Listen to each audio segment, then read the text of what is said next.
If you're a high earner with real income to invest, you have options that most people don't, which means you're not in the same position as somebody who needs their home to be their retirement plan. So the question isn't whether wealthy people own real estate. They do. The question is whether they're counting on their house that they live in to make them wealthy. And the answer, almost universally, is no. Who the f am I to tell you what to do with your money? My name is Priya Malani, currently managing millions of hardworking dollars. Enough foreplay. Let's talk Money. welcome to the F word. Smart money. No bull.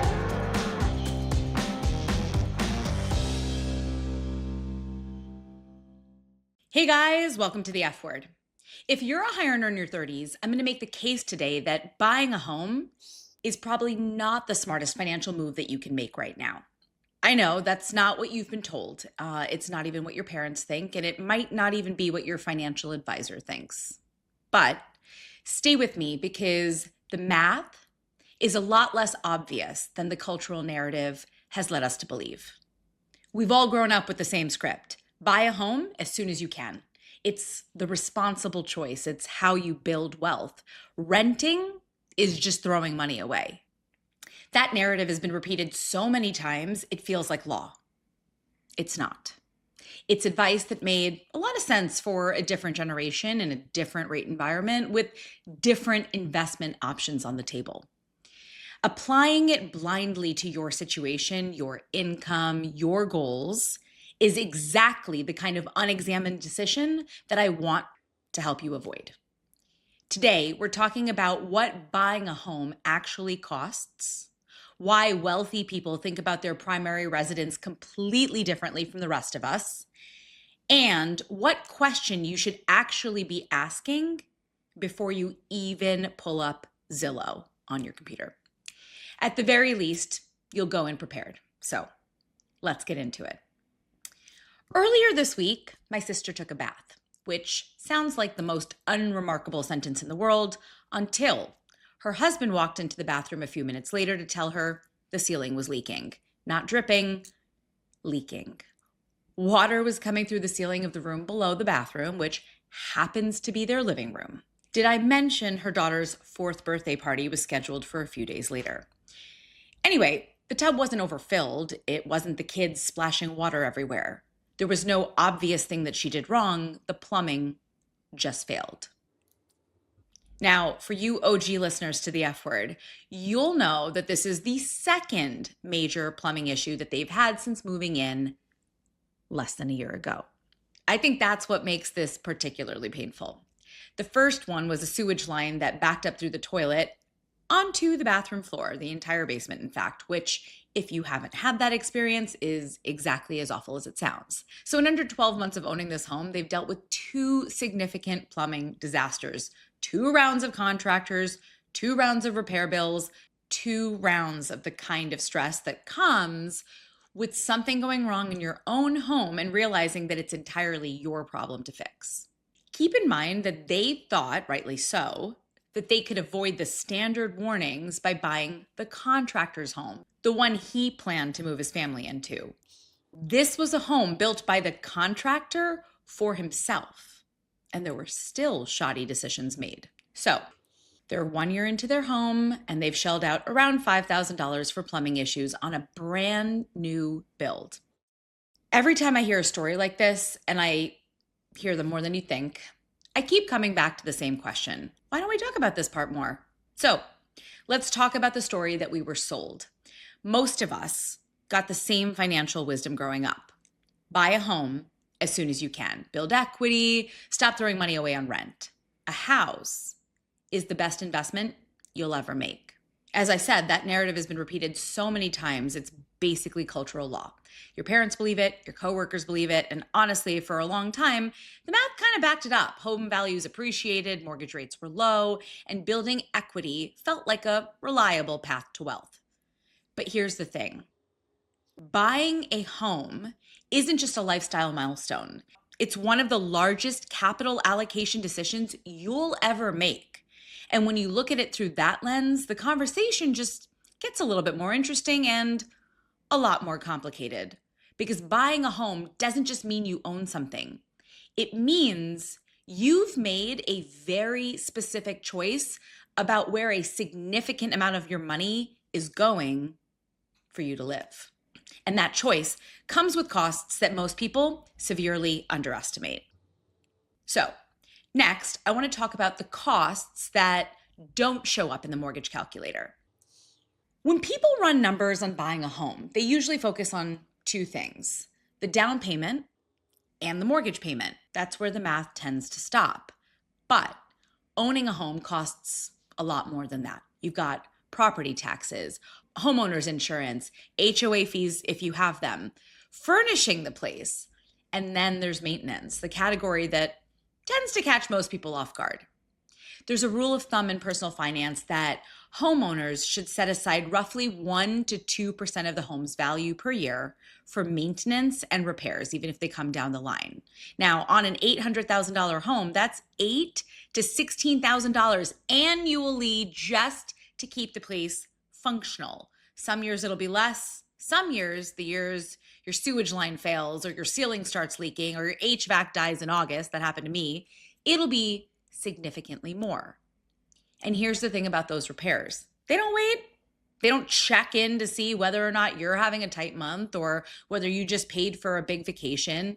A plumbing failure at 11 months is just as expensive as a plumbing failure at 10 years. Again, this isn't an argument against buying. It's an argument for going in with your eyes open. Because the people who feel blindsided by homeownership almost always say the same thing afterward. Nobody told me it would be like this. There's another cost that never appears on any repair bill, and it might actually be the biggest one. It's called opportunity cost, and it's the cost of what your money could have been doing instead. So let's say you buy a $900,000 home and you put 20% down. That's $180,000 that's now sitting inside your home as equity, which means it's not in the market, it's not compounding, and it's illiquid, meaning you can't access it without selling the home or taking on debt against it. Historically, the stock market has returned somewhere around 8 to 10% annually over long-term time horizons. That same $180,000 invested over 30 years at 8% becomes roughly $1.8 million. Now, obviously, home values also appreciate, and there are real financial benefits to owning: building equity, a fixed mortgage payment versus rising rent, potential tax advantages, and I'm not dismissing any of that. But the question that almost nobody asks is, where will my money work harder, right? We all want our money to work harder for us. And the honest answer is that it depends. It depends on the market you're buying in, on how long you plan to stay, on what renting in that same area would cost you instead, on your income, your investments, and your other priorities. There is no universal answer, which is exactly why the universal advice to just buy as soon as you can is worth questioning. Real quick, if you've ever seen your paycheck hit your checking account and thought, where the hell does it all go? You're not alone. If you're in your 30s making six figures, it's time to get your financial shit together. Go to stashwealth.com and book a call. All right, back to the episode. The next thing I want to talk about that doesn't get talked about enough is how wealthy people actually think about real estate. I guarantee no matter what you think, you probably have it a little confused. Here's a distinction that almost never comes up in the rent versus buy conversation, and I think it changes everything. Wealthy people do buy real estate. We know this. But the way they think about it is fundamentally different from the way most people are taught to think about it. When someone with significant wealth buys real estate, they're usually doing it as an investment, not a primary home. A rental property, a commercial building, something that is generating income. That's a very deliberate financial decision with its own math. But their primary residence is a completely separate conversation. Where they choose to live is driven by lifestyle, flexibility, school district, and sometimes tax strategy.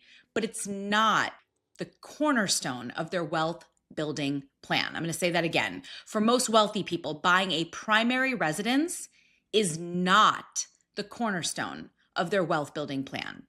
And it doesn't have to be because they have other assets doing that work. That's the part most of us were never taught. For the average American, the family home became the primary wealth building vehicle by default, often because it was the only significant asset that we had. And for a long time, it worked.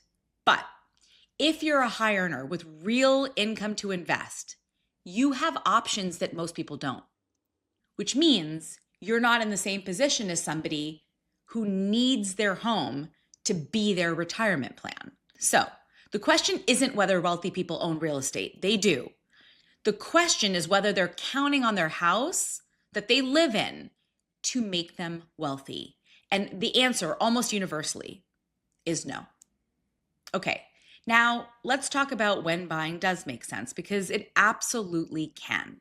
But the reasons are for a lot more than wealth building. Buying a home makes sense if you're planning to stay somewhere for a very long time. Generally, 7 years or more is the threshold where the math tends to work more clearly in buying's favor. Or if you want the stability and the space to make a home your own. This is the one that I really harp on. If you're emotionally ready to take on the responsibility of maintaining a property. Also, if the rent to buy ratio in your area makes homeownership genuinely more cost effective, but don't just assume that it does. And finally, if it fits into your financial picture without stretching you to a place where one bad month creates real stress. In those cases, buying can be a great decision. But notice what's true of everything on that list. None of it is automatic. All of it requires you to actually look at your specific situation and run your specific numbers. The decision isn't, can I buy? It's, have I actually thought about this, or am I just following a script that I inherited? Those are very different questions, and only one of them leads to a decision that you'll feel good about long term. I'm not against buying a home, although I do rent. But I am against assuming your primary home is a good investment. Okay, before I let you go, we always end the show with a segment I call Best Bite. I'm a big foodie, and I love to pass on recommendations of things that I've had that really stood out. So this one is from an area in the city that I wish I spent more time in, Greenpoint. I went to a Mumford & Sons listening party a couple weeks ago at a great vinyl shop called For the Record. And afterwards, I took myself to dinner to a place called Wen Wen, which is an amazing Taiwanese spot. Never been before. And I got a salad. It was a wood ear salad. Don't want to butcher it, but I believe it was called Dong Bei. It was awesome. It was a very healthy portion, super flavorful. So I highly recommend the wood ear salad at Wen Wen in Greenpoint. Okay. To close out, I want to say that, my sister's ceiling is going to get fixed. The plumber will come, the repair will happen, life will go on. That's homeownership. It's not all bad. It's not always a disaster. But I do think that the version of the story where she'd gone in knowing exactly what she was signing up for, where she had kind of planned for those inevitable costs, where the sewage backup last year wasn't a financial shock, more just an annoying expense that she had already accounted for. That version of the experience and buying a home just feels a lot less stressful. And that's what I hope that this episode does for you. Not talk you out of buying a home, but just make sure that if you do buy, you're doing it with a clear picture of what it actually costs. Because it's not just the mortgage, the down payment, but all of it. Unfortunately, the best financial decisions don't come from following the rules you grew up hearing. They come from asking better questions. If this episode made you think twice about homeownership, please share it with someone who's in the middle of a rent versus buy decision right now. And if you're not already following the show, I would be so grateful if you would take a second to like, subscribe, follow wherever you're listening. It helps us more than you know. All right, that's it for today. Thanks so much for listening, and I'll see you next time.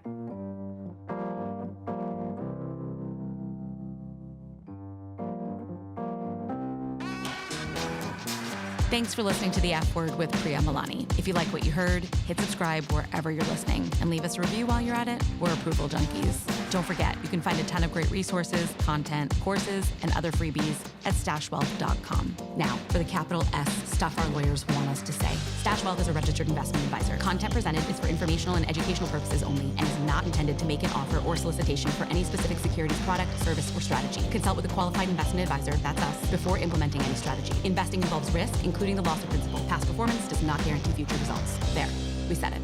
Did I have that up?